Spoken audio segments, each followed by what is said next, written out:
Yep. Welcome back to Not a Strong Start, a podcast by filmmakers who talk movies, television, and sit around telling ghost stories in the middle of the morning. I'm your host, me, myself, and a spleen.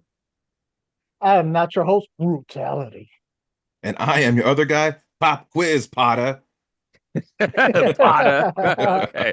So in this episode, we wanted to do something a little fun here. So Jose had a good one for us where he gave us a premise where he's pitting two different characters against each other, and we have to tell a story.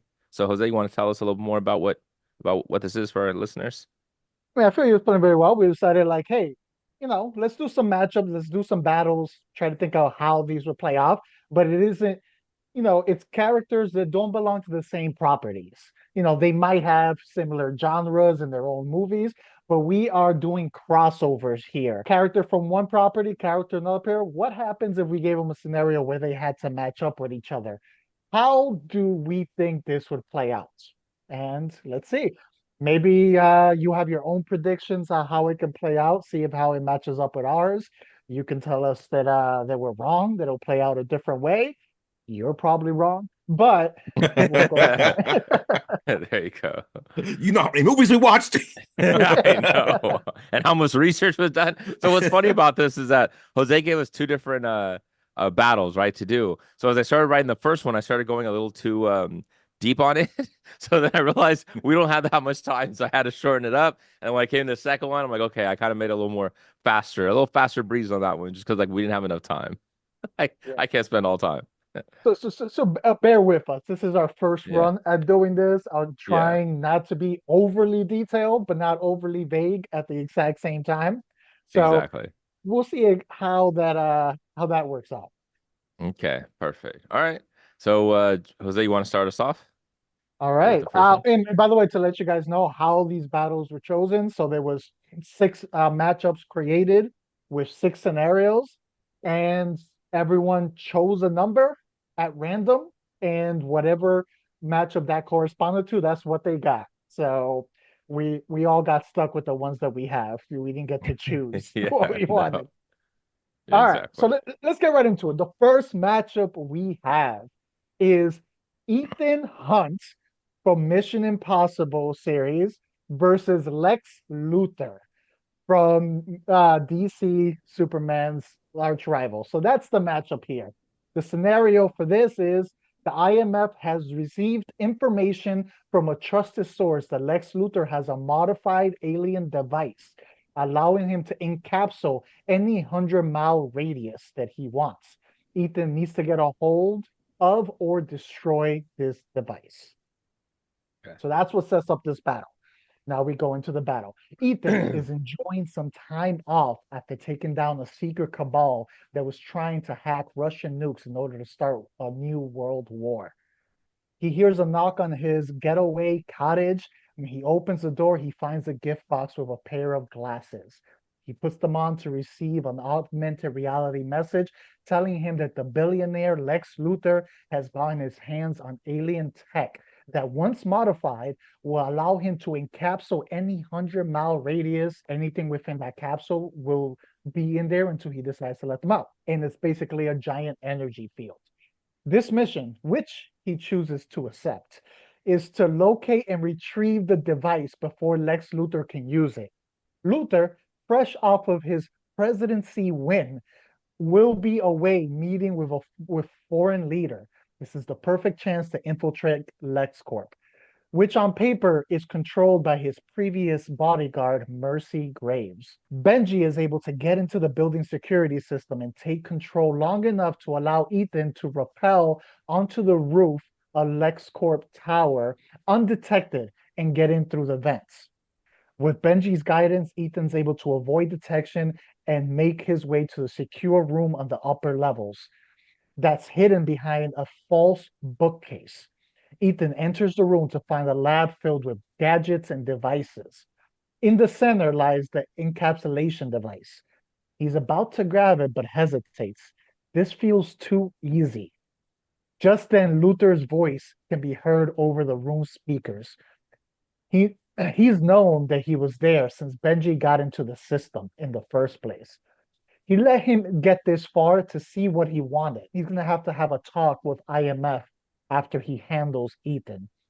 Just then, the door opens and in walks Mercy Graves, weapon in hand. Ethan avoids the shots.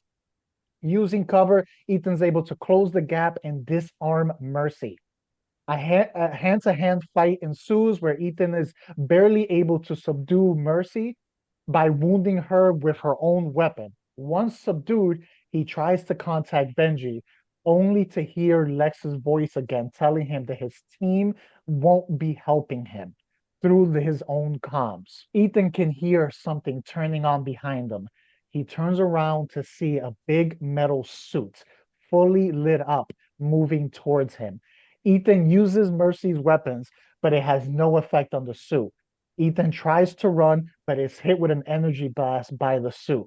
The suit stands over a wounded Ethan, and Lex can be heard over the comm. This was a mission you should not have accepted. The suit lifts its boot and stomps on Ethan to finish him. Battle over. Nice. I like how it ends. Uh, Because I'm like, realistically, Lex Luthor's gonna get him, man. Yeah. If he's used to battling Superman, I think he could take out a Tom Cruise or two. right. Yeah. Kryptonian with all these powers from another world. Human, regular, as superhuman as Ethan Hunt seems sometimes. You know, you're dealing with another level here. Yeah. Yeah. Honestly, when you said Mercy, I was even thinking of the version of Mercy that has like the cybernetic augmentations. So when you're like weapon in hand, I was like, man, her weapon is her hand. I thought about almost using that, but I was like, let me go with a more classic, just Yeah. like hand-to-hand training weapons expert, but still human. Good, Would you man. guys have played anything out differently if you were having this matchup? Not really. I mean, I think the presidency thing was a nice twist to it. Without giving up much thought. I mean, you kind of need some premise to see why it would be how you can kind of pull them together. So I think having you said like an alien feel, like a force, almost like a box that keeps things Yeah, prisoned. basically he had Brainiac technology, what Yeah. he uses to encapsule civilizations, shrink them, Yeah, except modified to instead of shrinking, just literally blocking off 100-mile radius from the rest of the world. got it. So it just seemed like kind a little like Ghostbuster is, when you have like when you kind of capture them a little bit. Yeah. Which I'm not saying is a negative thing at all. I'm just saying that's what I pictured in my head a little bit what you were saying. But it was a good story, man. I wouldn't really change anything with it. Yeah. I maybe would have made Benji a little smarter. Not even smart, but like Benji and because wait, is Benji's Simon Pegg's character, right?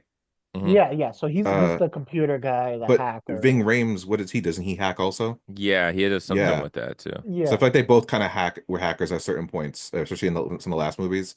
So it Yeah. would have been nice maybe if they teamed up together and tried to like hack the system and maybe got into like uh Lex's suit and kind of give Mm. Ethan like a chance to a sense of like I can do this, but then he still dies. Like Yeah. he's Yeah. Originally, I had his team play a bigger part in it, and I'm like, this is getting way too long. So yeah. I'm like, all right, I'm gonna have to count on Lex Luthor being one step ahead and Hmm. his technology and his intelligence being able to outmatch the ability of his team. Yeah, Yeah. no, yeah. Now Lex is just super smart. There's no way they would win. I think he would toy with them just a little bit. The fact that he didn't even have to be there, he was like, Yeah. I'll send my bodyguard and my suit Yeah. remotely. I'll remotely eliminate you because I got shit to do. Yeah. And just sends his Tesla robots to just take them Yeah. out. I'll go next. Okay, this one's Indiana Jones versus Imhotep. So the villain from the Mummy. So this was a premise. While searching for a lost Egyptian artifact, an old colleague of Indy ends up accidentally releasing Imhotep from his tomb. In desperation, he calls Indy to help him stop before he's at full power. So I changed just a him to a her. I changed it to a female. Okay, so I call the title is Indiana Jones and the Rise of the Dead. So again, you're gonna notice as I start to go into detail, and all of a sudden there's a shift of I need to wrap this up. This is taking too long. Okay, You hit we you open. hit 30 seconds ahead on the Yeah, exactly. I'm clicking. I'm like, right? okay, we're running out of runtime here. They told me Yeah. to wrap it up. I'm being played out like on an Oscar speech. Okay. We open in a dilapidated temple covered in moss and sinking pools of bacteria-infested waters. Indy is partnered up with an undersea excavator named Marticio. They're exploring the ruins of the lost city of Atlantis. While Indy is searching for carvings on the wall that depict rough sketches of alien life forms, Marticio unknowingly turns a knob that releases the mechanism in the room. As the gears turn, the room is filling up with cold water from the Atlantic Ocean. Reveal: the temple is buried in the center of the ocean depths. With pressure and water mounting, Indy performs a miraculous series of dives, whip swings, and nail-biting moves that gets him narrowly escaping the submerged temple of death. Sadly, Marticio did not have such luck as he had a visit to Davy Jones's locker. Poor Marticio. So that's always our beginning action before we get to the main one. Flash forward. Indy is teaching his classroom the rich history of the fate of Atlantis. When a student helper scurries into his classroom with a scrunched up letter, Indy recognized the fear in her eyes. He reads the letter. The appearance displays its long and dirty path to his hands. There's a bloody handprint on the cover. The letter warns of a growing terror in the sandhills of Egypt. He's needed fast. It warns of a powerful book that once belonged to an ancient high priest of the sun god Ra. It's signed by his one-time colleague, Shay. Cue the plain graphic flying to the ruins of Egypt. In typical indie fashion, he's thrust into a Nazi plot to steal and harbor Egyptian artifacts to force their way into world control. Indy is immediately whisked away by Nazis and held in a rifle-armed encampment. The spicy, fire-haired Shay is already captive. Her letter was too late. The Nazis captured her, slayed her excavation team, and will use Indy to help them retrieve the Black Book of the Dead from a collapsing temple. Indy and Shay have a past love affair that keeps them not knowing to slap or kiss each other, naturally. You got to keep it. You got to keep it. Yeah. Surrounded by Nazis, they explore a giant underground pyramid with twists and turns, unlocking tombs with lifeless mummies. When they come across a giant wall puzzle, Indy uses his wits to solve the puzzle before the collapsing room smashes their bodies to bits. As they come across the treasure room, the Book of the Dead is high on display. When the Nazis try to read through the spells, they unleash the spirit of Imhotep. On cue, the monster raises his evil dead of mummies. So now they actually rise from the dead. Indy, Shay, and the escaping Nazis race through the tunnels of the pyramid, trying to escape death of the undead. After escaping the clutches of mummies, Indy finally finds an escape to the tippy top of the pyramid, where Imhotep is waiting for him. Needing the blood sacrifice of Shay to complete his physical resurrection, Imhotep raises black swirling dark clouds over them. With expert precision, Indy uses his fists, whip, and revolvers to take down the mummy army. He uses the Black Book of Death to drag Imhotep and the Nazi leader back into the depths of the land of the dead. It's over for now, but the book is now uncovered, and every rich, power-hungry millionaire is on a path to get their hands on an ancient secrets of the Egyptians. There you go. Sequel. Right? Sequel. Exactly. The Mummy Returns. Exactly. Yeah. So, what do you guys think? I think that's good. Yeah. I feel like if anyone's gonna take down Emotep, I mean, we already saw someone take him down, but if Yeah. someone's gonna have an even better chance, it's gonna be Indy. Yeah. Yeah. But Exactly. that was good. Yeah. Like I felt like it Thanks, man. captured the essence of like Indy Mhm. with the certain things like the uh like passive aggressive relationship that he Yeah. has with Shay and Yeah. things like that. So that Yeah. was well done. Thanks, man. Yeah. Yeah. I wanted to stretch out the ending more, but I was like, I'm running out of time here. And I know we have other stories. So I'm like, all right. Yeah, when you had gotten that one in the group chat, and I was like, of course Dan gets Indiana Jones. Yeah, I was just like, what are the chances? That's It's why I was like like, yes, man. I had to do a Dan gets service. Indiana Jones, Jose gets his DC characters. It's like everything is falling into place. I know. And his Mission Impossible too. So I was like, Right? perfect. Yeah. And Anything you guys would change at all? no, I think that played out. That it's a That felt hard right. one That felt Yeah, because did it? Okay. yeah, like the one that I did, it technically it's a small in scope. It's all taking Yeah. place in like one building. Yeah. With like this, because it's a grander scope. You're having to have the character travel. You yeah. also have the big supernatural aspect of, Mm-hmm. of it. So it's harder to contain it because of the Yeah. scope of it. I Yeah. think you did a good job of kind of condensing it, considering the Thanks. material. Yeah, because it's kind of hard to see like, okay, how do we tie this in? But then once I was able to kind of play with it a little bit, I'm like, okay, I see it now. Like there's a path for this. When in doubt, a book of the dead is always useful. Always a book of the dead. It's Artifacts, right next to man. my cooking book. It's right next to my cooking book right there in my kitchen. The Yeah, book of the that and the dead. Necronomicon, right? Exactly. There you go. A two-part series. Perfect. Okay, George, hit us up. All right, so I got John McClane versus Howard Payne.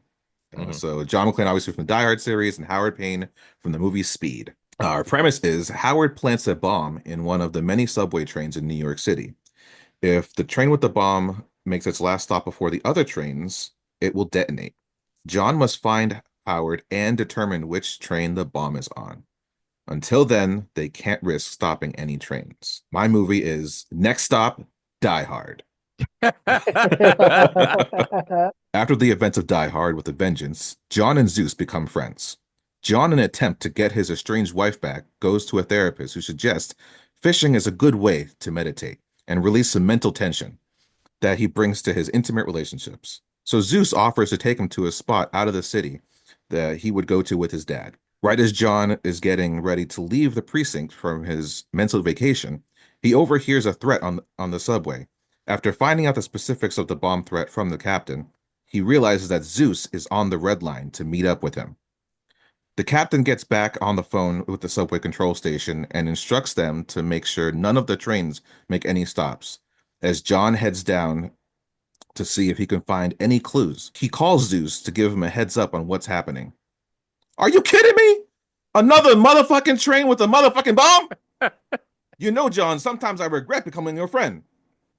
Zeus then suggests that they can't stop the trains. They at least can slow them down to get people off of them at stops. John gets to the control station and instructs them to have the conductor slow the trains down. As they proceed to do so and start get some people off the trains, Howard takes notice as he has been monitoring the tracks the whole time. Fully prepared for such an act, he triggers a smaller bomb on one of the train doors. This leads to some injured people, but no one dies, luckily. He then proceeds to call the control station. John picks up. Very clever, whoever you are, but it's no fun if everyone gets off the ride. Listen, pal, this is John McClane of the NYPD. No one needs to get hurt if you tell us what you want. Oh, we're pals, John? Well then, what would you want? Well, honestly, I'd love my wife's pancakes in the morning again, but you know there's something the city of New York can't get you. But what about you, man of mystery? Well, hotshot, my wife used to call me Howie. But mostly, I want you to obey the rules. Like Rule 1, the trains don't slow down. Rule 2, no one gets off the trains. You getting this, John? Rule 3, if the train with the bomb makes it to the last stop before the others, then it all goes boom. And lastly, Rule 4, because I'm not the bad guy here. Unlike the NYPD or the subway services, as long as you get me my $3.7 million, we won't have anything to worry about, not even Rule 3. Well, like I tell my therapist and my ex, Ball and Chain, I'm not a mind reader, so where exactly am I supposed to meet you with this money? You won't. When you have the money, dial 9 on the phone that you're on, and then I'll give you further instructions. I'd move fast. There aren't many stops left, John. Howard hangs up right before the call is tracked. John calls Zeus to check in on him. They go over the conversation John just had with Howard, trying to figure out his motive to hopefully lead them to the train with the bomb.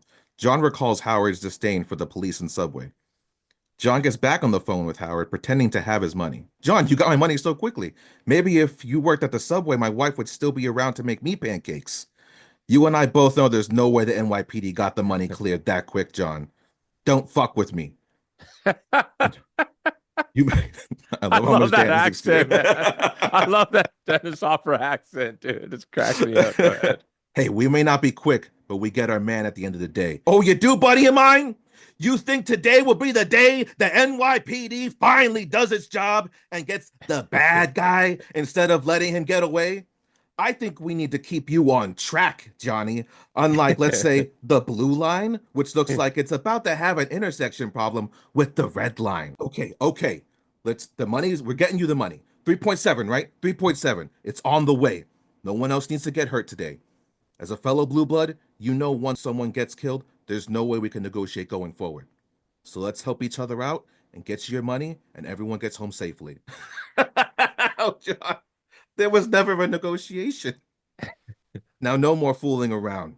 Next time my phone rings, it better be you with my money. Right, buddy? Howard hangs up. Subway employee. How did you know he was a cop? Only a fellow officer would know he wouldn't get the money cleared within an hour. John calls his precinct to check the NYPD roster for any Howies. He also picked up on the dead wife in their conversation, so he has them cross-reference with any women who may have died in the subway within the past few decades. It doesn't take long for them to figure out that it's Howard Payne, ex-Bomb Squad member of the early 90s.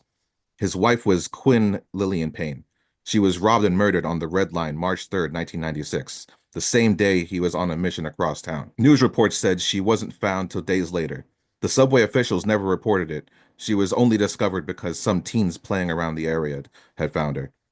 Howard quit the force not too long after, claiming he couldn't associate himself with a system that doesn't take care of their own.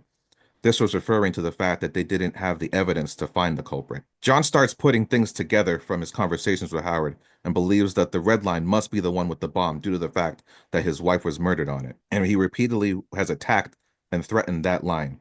At this point, he also realizes that Zeus is on that same train. He calls Zeus immediately to inform him of what he's discovered. Of course, I'm on the bomb train. Any other bad news you got for me today, John? Well, you're going to have to disarm the bomb, seeing as you kind of have the most experience. And if I get out of this alive, I'm going to need a vacation from you. You and me both, pal. Zeus proceeds to the front of the train to dismantle the control panel with the help of the conductor. At the same time, John calls Howard back. Hey, Howard the Duck, or should I say Officer Payne, long time no quack? Well, John, it appears you've been doing some homework. I congratulate you for impressing me. But enough with the pleasantries. Where's my money, John? Oh, we've got it, but we've also got your train. I guess you shouldn't have bet on red. Looky who we've got here, a hotshot cop. Too bad there's no one on my caliber to disarm it, so it looks like you'll still need to bring me my money. Or is this the last merry-go-round those passengers ever go on? Okay, you win. So where am I going? If you can stop horsing around, maybe you could bring the money to Coney Island. You'll drop it in the trash at Nathan's, and don't fuck this up. Looks like it's a date then. I'll be seeing you, Ducky. John checks in with Zeus and the bomb status. All right, where are we over there? I need some godly miracles right about now, Zeus. Yeah, well, me too, because there's no bomb on this train. Are you sure you got things right? What? It has to be. This makes no sense with the guy's past. Starts talking to himself. Come on, you numbskull, what are you missing? While John is on the line, besides himself, Zeus looks up at the subway map. He starts analyzing it from his end. Hold on, John. I may have something here, but this is going to sound so crazy. Just follow me. Just spit it out. We don't have much else going on at this point. Okay, so you said his wife's name was Quinn, and she died March in 96? Well, the yellow line with the Q starts at 96th Street. Holy shit. And it stops at Coney Island. I'm not sure how that ties in, but yeah, that's where he wants me to drop off the money. John gets the conductor on the line with the bomb squad, and they begin walking him through what he'll need to do. John heads down to Nathan's hot dogs for the drop-off. He goes into Nathan's, drops the bag in the trash, orders a dog, and then sits and waits. A couple minutes pass, and an employee goes to take out the trash. John jumps to stop him. They end up knocking the canister down, and they see a hole in the ground. John goes down it to look for Howard. That seems familiar, I bet. He eventually comes around the corner and catches him. All right, Howdy Doody, that's far enough. Wow, hotshot, you found me. I don't know to be proud here that you're one good egg in the system, or annoyed at the thorn in the side you've become. I'm gonna lean towards annoyed. Howard shoots at John, but John ducks behind the corner. Why can't you guys give up when you get caught? Always with the shooting. Aren't we too old for this? John ducks back out to see Howard holding a detonator. Johnny boy. I'd put that down or you'll turn your train buddies into dust. Now put your gun down and kick it to me. Same with the one on your ankle. John does as he's told. What now, huh? That money isn't going to bring her back, you know. And why $3.7 million? That's not even enough money these days. It was never about the money.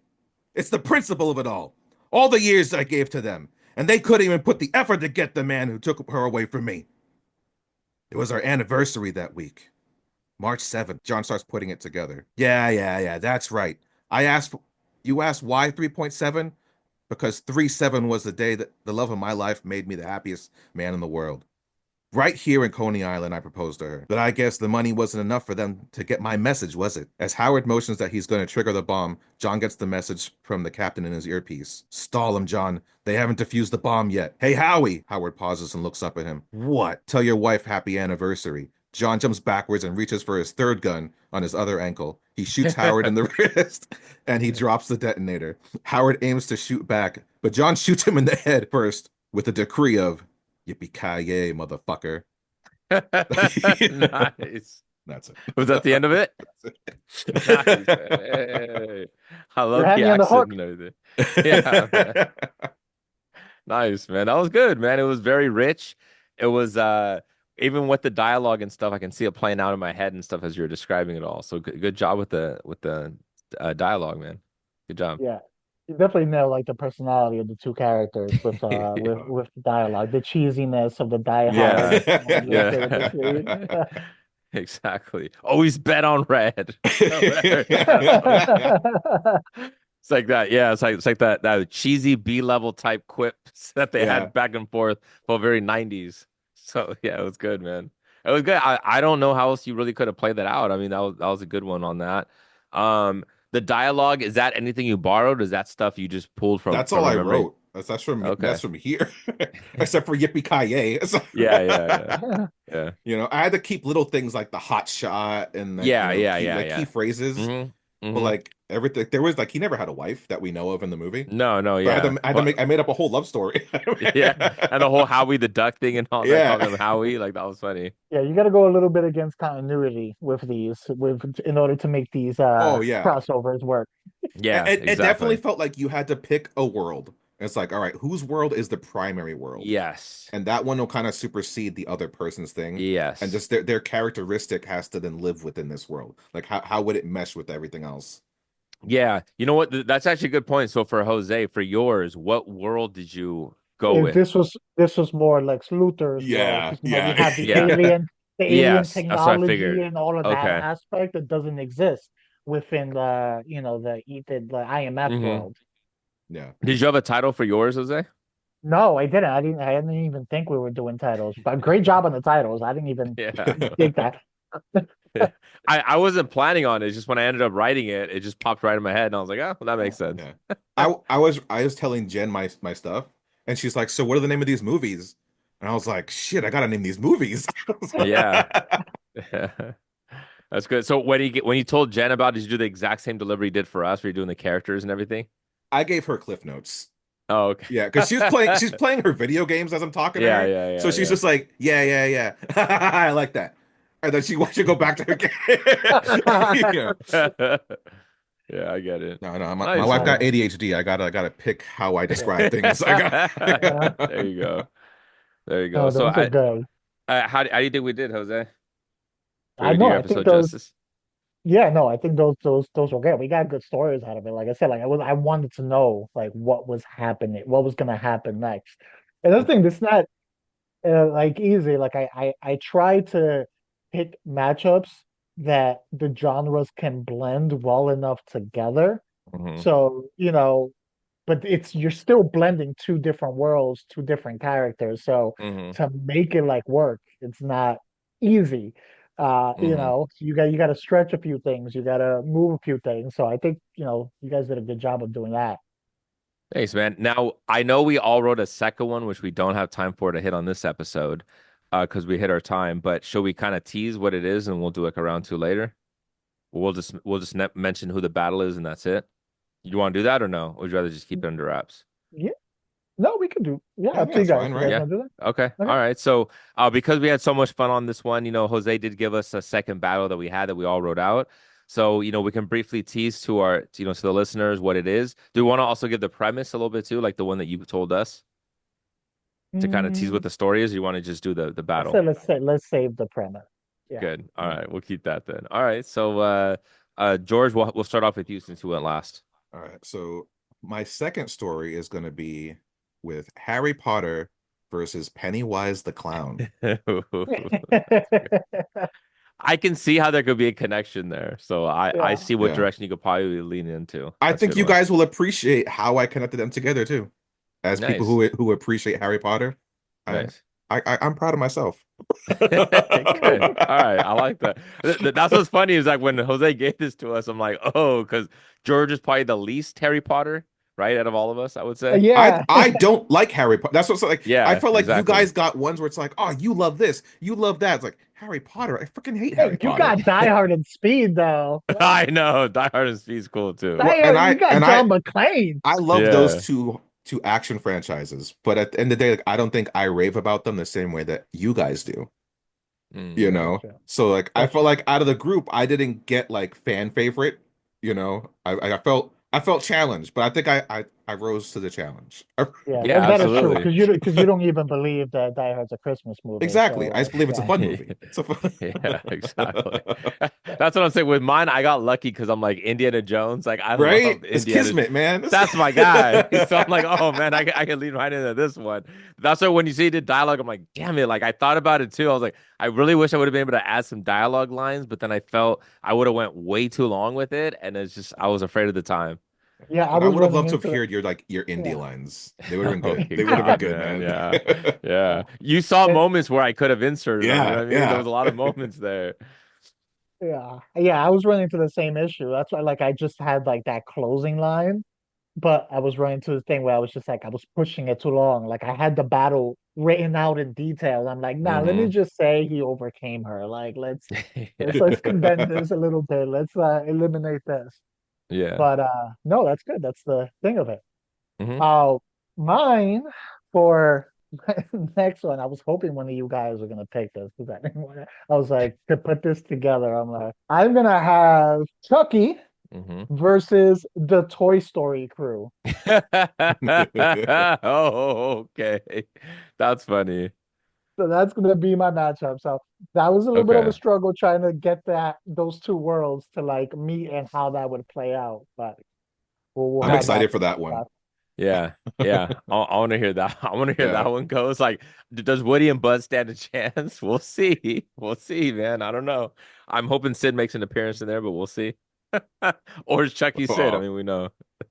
Yeah. that could be the team up right there, Chucky and Sid Yeah. together. Tours too.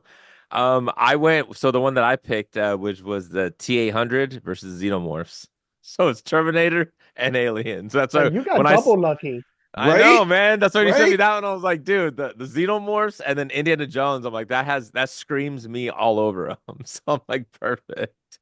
I'm cool with Yeah. that. Yeah. I will say when I saw you got that, I was like, it's a good thing I didn't get that one. With the amount of comic books that I've read, it's like I've read Terminator Alien stories already. It would be Yeah. hard to not Okay. pick something from that kind of thing already. Okay. Okay. All right. So now that adds pressure because if I say anything that's inaccurate, you'd be like, no, that's not true. That's inaccurate. You didn't say the magic word. All right. And, and not only that, since we ran out of time on this one, we're also gonna have a joint one. So we can't pre-prepare for this because we don't know what the Mm-mm. other ones are going to say. But I think we should at least say what the matchup is, just to get Sure. those creative Okay. juices running. Okay. The Okay. cold one that we're gonna have is going to be That's what me and George don't know. How we don't know what this one is Yeah, yet. yeah. This is new information. Yeah. it's gonna be the Cleveland Indians from the movie Major League versus the Chicago Cubs from the Rookie of the Year.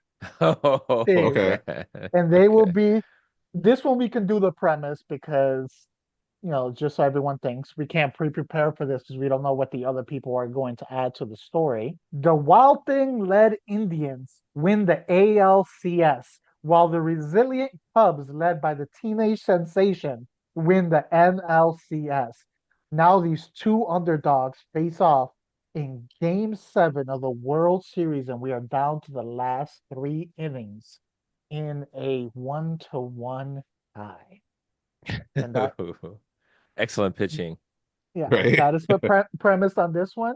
And for the heck of it, for this one, uh, George is going to start first, and then we're gonna have to play off of whatever George puts in, just so we have that already set. Okay. Good. This I gives me I time like to this write. this Yeah. matchup because I used to watch the Major League films all the time through my youth. Mm. I love that movie. I'm gonna have to rewatch him, do some scouting reports, like Right? Yeah. Yeah, That's what I said. yeah. It's been a little while since I've seen them, especially like the sequels, but Rookie of the Year, man, Rookie of the Year I have down. That one I feel like I've seen, so like I'm good with that one. I'm I'm excited for that excited for one. that one. Yeah. Yeah, yeah. perfect. All right, And, so and uh, you guys listening, if you think of any other matchups that you want us to consider for the future, and it doesn't have to be just good guy, bad guy. It could be bad guy, mhm, bad guy. It doesn't matter. I mean, we have the T-800. We don't know what version Dan's going to use of the Yeah. T-800 versus mhm. Xenomorphs. It could be villain versus villain, but two characters from two different properties. that you would want to see facing off, and we'll see what we can do with it. Thank you for watching another episode of Not a Strong Start. Please like, subscribe, comment, share on the YouTube channel Not a Strong Start. You can listen to us anywhere you listen to your podcast. You can follow us on Instagram and Twitter at Not a Strong Start. I'm your host, me, myself, and a spleen. You can follow me at King_Sangre. I am not your host, Brutality. And you can find me at This Is Mi Nombre on Instagram. I am your other guy, Pop Quiz Potter, and you can find me at Nicolopolis.